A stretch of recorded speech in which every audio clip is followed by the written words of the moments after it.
ब्लाऊजचा कपडा कितीही सॉफ्ट असला तरी परफेक्ट फिनिशिंगमध्ये ब्लाऊजला कसं पॅकिंग करायचं चला पाहूया। तर पहा इथे मी स्लीव्ज अटॅच करते। तर माझा जो मेन फॅब्रिक आहे मी तो जास्त ठेवला आहे स्लीव्जमध्ये, कारण मला त्यात हात सिलाईची पट्टी ही लावावी लागत असते आणि मेन फॅब्रिक माझा थोडा जास्त होता, त्यामुळे मी त्याच्यामधूनच इथं हात सिलाईची पट्टी काढून घेतलेली आहे।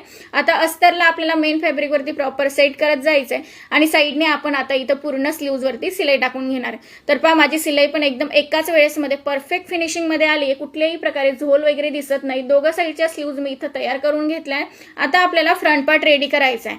तर फ्रंट पार्टही पहा आता हे माझं 4 टक्स मध्ये ब्लाऊज राहणार आहे। तर जो 4 टक्सचा जे मी मार्किंग केली तो पार्ट मी अस्तरचा वरती ठेवलाय आणि साईडने मी पूर्ण आता इथे अस्तरला मेन फॅब्रिकवरती प्रॉपर सेट करून पूर्ण सिलाई इथं टाकून घेणार आहे। आता जे मी ही सिलाई टाकते तीही मी जवळून नाही टाकत आहे, जेवढं मला सिलाई मार्जिनसाठी सिलाई लागते ना तेवढ्या अंतरावरती मी सिलाई टाकत असते, कारण मला खूप सारे कमेंट पण होते की ताई तुम्ही ब्लाऊज कसं पॅकिंग करतात ते आम्हाला व्यवस्थित सांगा, कारण आमचं ब्लाऊज पॅकिंग केल्यानंतर ज्यावेळेस ब्लाऊज शिवतो आणि शिवल्यानंतर कस्टमर वेअर करतं त्यावेळेस ते सिलाईमधून निघून जात असतं। तर का त्याचं कारण हेच की आपण काठावरती सिलाई टाकत असतो आणि ते ब्लाऊज वेअर केल्यानंतर ओढलं जातं टाईट असल्यामुळे, त्यामुळे आपण सिलाई टाकताना थोड्या अंतरावरती सिलाई टाकायचं आहे।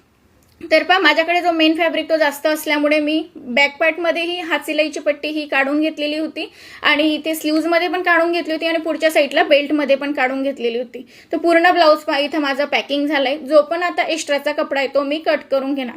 तर मेन फॅब्रिकवरती अस्तर तुम्ही ठेवून कट करत असाल तर थोडा एक्स्ट्राचाच कपडा घेऊन तुम्हाला कट करायचा आहे। कट टू कट जर कट केला तर ज्यावेळेस आपण अशा पद्धतीने ब्लाऊज पॅकिंग करतो ना त्यावेळेस इकडून तिकडून ओढावं लागतं ब्लाऊजला आणि परफेक्ट फिनिशिंग ही आपल्या ब्लाऊजला दिसत नसते।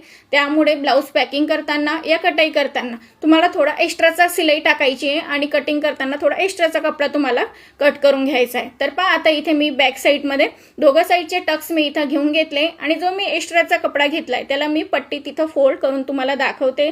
अशा पद्धतीने मी स्लीव्जमध्ये ही पट्टी फोल्ड करून घेणार आहे आणि बेल्टमध्ये पण पट्टी फोल्ड करून घेणार आहे। तर पहा एकदम सॉफ्ट कपडा होता तरी परफेक्ट फिनिशिंगमध्ये पूर्ण ब्लाऊज आपल्या इथे पॅकिंग झालंय। तर तुम्ही ही पॅकिंग करताना नक्की